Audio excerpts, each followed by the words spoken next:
RUU perampasan aset.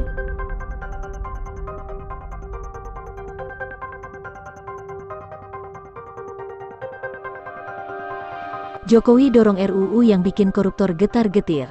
Kepala Negara Joko Widodo pada akhirnya buka suara terpaut dengan konsep Undang-Undang Perampasan Aset yang saat ini jadi sorotan sehabis balik dibahas pada rapat antara Komisi 3 serta Menko Polhukam Mahfud MD.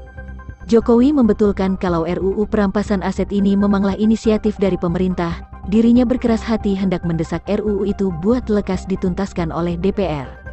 Dan ini prosesnya sudah berjalan, saya harapkan dengan UU Perampasan Aset itu dia akan memudahkan proses-proses utamanya dalam tindak pidana korupsi untuk menyelesaikan setelah terbukti karena payung hukumnya jelas, ucap Jokowi ketika sedang lakukan penyerahan bantuan tunai langsung, BTL, terhadap pedagang pasar Rawamangun, Rabu, tanggal 4 Mei tahun 2023.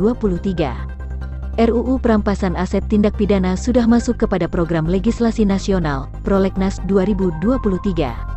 Koordinator Divisi Hukum serta Monitoring Peradilan ICU Lalola Ister Kaban berkata RUU ini sesungguhnya mempunyai wujud draft dalam 2015. Draft ini telah lumayan kokoh buat mengambil aset-aset pelakon perbuatan kesalahan yang mencuci uangnya, bukan cuma koruptor tetapi tercantum pelaku terorisme, narkotika, pencurian, sampai penggelapan. Kenapa itu perlu didukung pembahasan dan pengesahannya? Karena RUU ini akan mempercepat proses perampasan dan pengembalian aset hasil tindak pidana, salah satunya korupsi, jadi bukan hanya untuk tipikor berlakunya, ucap Lola.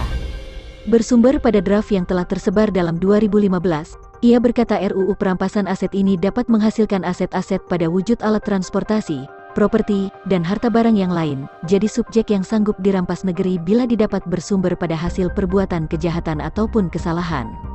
Tetapi, Lola menegaskan, draft terkini belum dibuka aksesnya oleh pemerintah. Alhasil dapat saja terjalin penguatan lebih bagus ataupun justru membuka luas pelemahan kepada RUU itu. Biarpun sedemikian itu, Lola membenarkan bersumber pada draft dalam 2015, RUU ini ikut memesatkan cara hukum perampasan aset hasil perbuatan kejahatan. Ia memeragakan, sepanjang ini aset-aset hasil tindak pidana korupsi ataupun tipikor wajib nunggu ketetapan inkrah ataupun berkemampuan hukum konsisten biar dapat dirampas oleh negara. Prosesnya dapat tahunan, sebab dapat digugat oleh pihak-pihak yang merasa dibebani kala cara hukum sedang berjalan.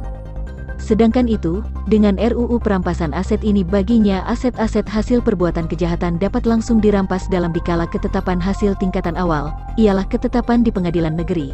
Sehabis itu, tidak hendak diserahkan wewenang buat digugat, prinsipnya dia bisa memotong waktu proses perampasan asetnya.